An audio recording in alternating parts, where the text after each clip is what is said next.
What's going on, Heroes Avenue? It's Rob. We are at Cape and Cal Comics in Oakland, California for free comic book day. So this is going to be a special edition of Reading the Comments. We're going to take you along our trip to the comic book shop, and then we're going to read some of your comments along the way. Let's go.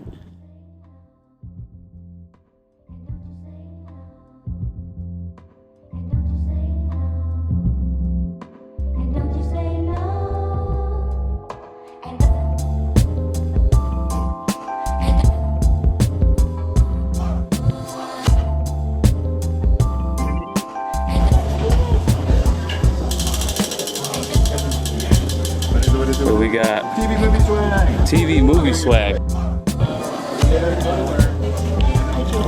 Men in Black sunglasses or a hat that says this on it. Oh no, I love soups. I'll take the Man in Black sunglasses. Thanks. Okay. Okay, we just got out of the free comic book day event at Cape and Cal Comics. I won these MIB sunglasses, pretty cool. They're giving out a lot of free stuff over there. First comic book day where I didn't even pick up any free comics, just came for the event really. But I did say we were gonna read some comments in this video, so let's go ahead and do that. Okay, so the Spear Warrior says, I'm really excited who's going to pick up the mantle of the Cape Crusader. Jared Leto's Joker is underrated, but for me, he did a really good job as the Clown Prince of Crime. Yeah, I'm super excited to see who is going to be the next Cape Crusader. Unfortunately, they said that, or at least Justin Kroll from Variety said that it is gonna be delayed, but we will get the news eventually. We waited this long, I think we could wait a little bit more, and yes, you're right. I think Jared Leto got shafted in the last Suicide Squad movie, and I would definitely love to see him continue the role, especially because he's such a great actor. So, and he seems like a great ambassador for the role too, because he actually did that interview and he didn't talk bad. He talked about how DC is doing well, it's on the right direction. So I'd like to see him get another shot at it. Hopefully his antics won't carry over from the last movie.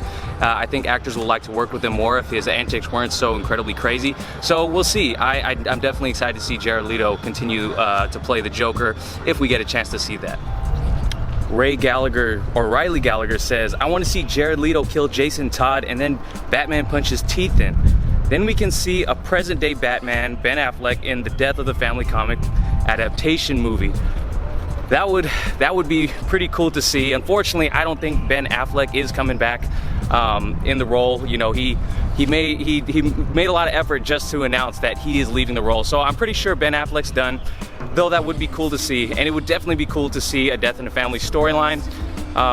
You know, it all takes time. You know, I think we gotta make sure that these movies cannot get rushed, or else, you know, it will end up in kind of the same circle and the same loop that we're in right now, you know, where all of the movies kind of got rushed. And yeah, that would be an awesome thing to see. We know Chris McKay is actually supposed to direct a Nightwing movie, so they're gonna kind of skip over that storyline for now. I'm thinking that's gonna be something maybe saved for later, we'll see. But a Death in the Family storyline would be super cool, and I think we all want to see Red Hood on the screen eventually. Who knows what we're actually gonna get, but I think we just gotta focus on this Batman movie that's coming out, you know, because who knows what Matt Reeves is gonna be setting up. I imagine he's gonna tell the solo Batman story and not focus on what's happening in the greater DCEU, but it would be pretty cool to see. So yeah, unfortunately, we're not gonna see Ben Affleck back in the role, but I'm sure we'll see a great Batman movie whenever we get this thing started. Big Nate says, I think they said that he was told by WB to add more action scenes into the script. Yeah, I actually heard that too. I've seen other people reporting on this, that they wanted Matt Reeves to add more action scenes in, because we all know Matt Reeves wanted to do a detective noir film. Not that that would be boring in itself, but I definitely want to see some action scenes. I want to see some awesome action scenes in this movie. We've seen Batman in that warehouse scene, and it's going to be hard to live up to that, to be honest. But yeah, it would be incredibly cool to see some action scenes that can actually hopefully live up to what we saw in that warehouse scene in Batman vs Superman. But Matt Reeves is gonna do his creative vision, and I'm happy to see that. Hopefully WB doesn't meddle in too much of what Matt Reeves wants to do, but hopefully it's just polishing all of that up, and hopefully it's smooth sailing, really. Once they get started on production, I'm sure we're gonna be seeing some pics, and we're gonna have a lot of things to talk about in the future, but yeah, hopefully action scenes are on point. That's what I'm hoping for. All right, so Danica Blackstone says, good Lord, how hard is it to write a Batman movie? I can't imagine it's easy writing any movie.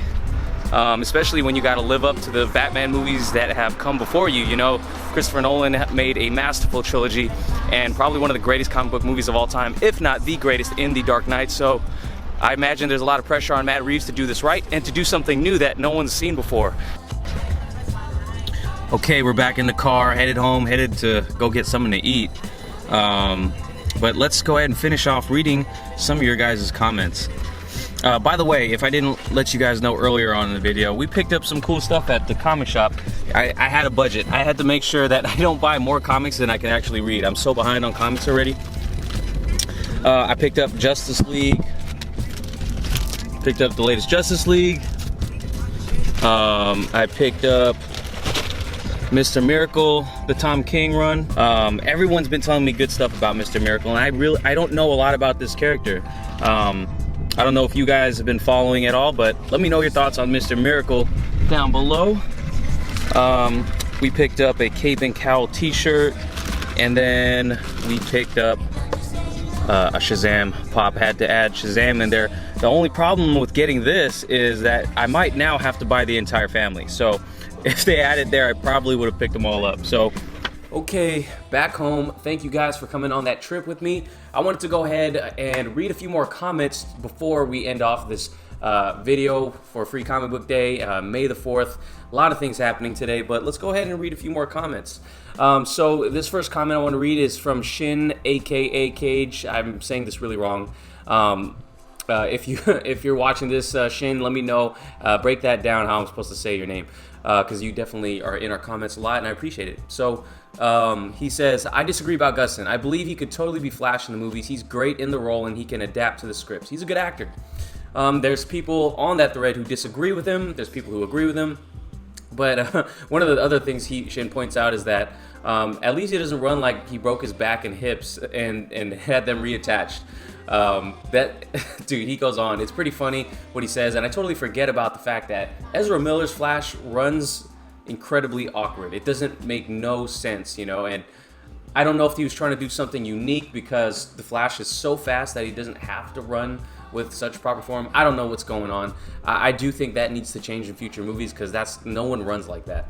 But going back to Grant Gustin, you know, I had pointed out that I don't want to see him replace Ezra Miller. I don't think he would fit in the DCEU, and I think that's just it. I don't think he's necessarily a bad actor at all. You know, he's a lot of people complaining about how he's really whiny and things like that, but that's not Grant Gustin's fault. It's the script, it's the writers, but I think Grant Gustin is now associated with that tone.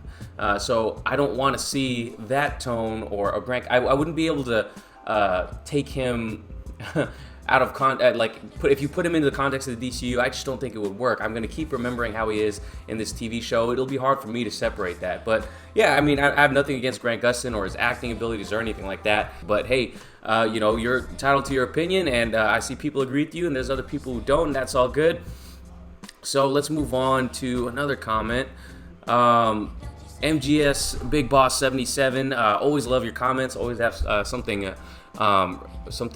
refreshing to say. It is May the 4th, so I wanted to read one of his comments in regards to Peter Mayhew, who just passed away, the original Chewbacca. And in my last video, I asked, what was your favorite Chewbacca moment? And he says, R.I.P. Peter Mayhew. Favorite Chewie moment?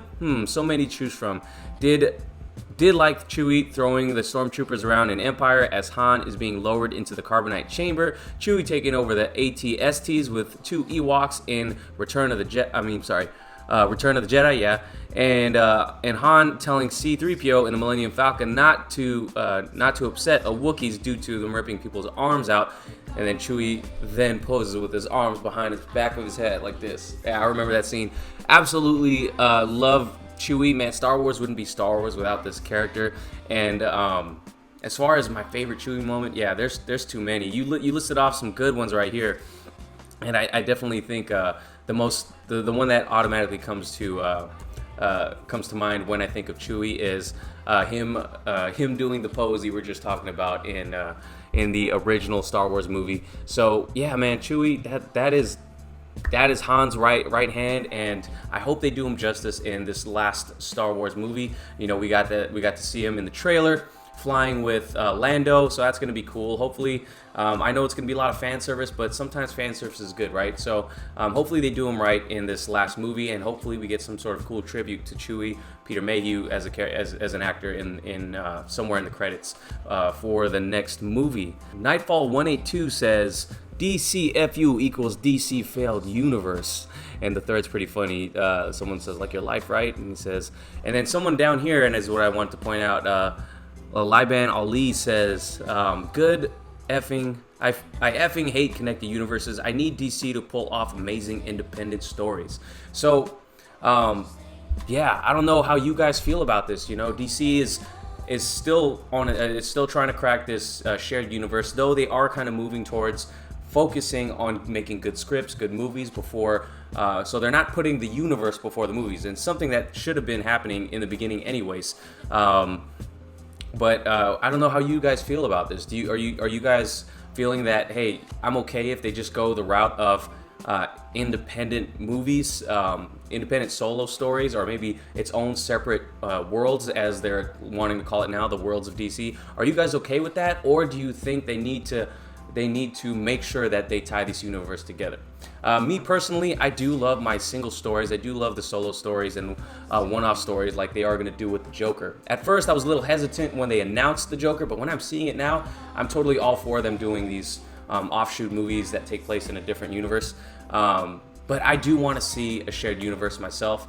I can understand why people would dislike them, mainly because like one of the things with the Marvel movies is that you feel obligated to have to watch the movie before and the movie before that, and sometimes it can get overwhelming for people. So I could see in that regard why people would not like a shared universe. But for me, I do want to see these characters from different worlds interact with each other, from different comics interact with each other. It's just, I don't know, something about seeing them together really gets me incredibly excited. The kid comes out in me once again, and I think it could be done well if done right. So let me know what you guys think. Do you guys prefer these single solo movies versus a focus on the shared universe, or would you prefer a shared universe over everything? So let me know about that in the comments below. So that's going to be all for today, guys. Thank you guys for watching. Please give this video a like if you can. Subscribe if you haven't already. Appreciate you guys coming along with me to Free Comic Book Day.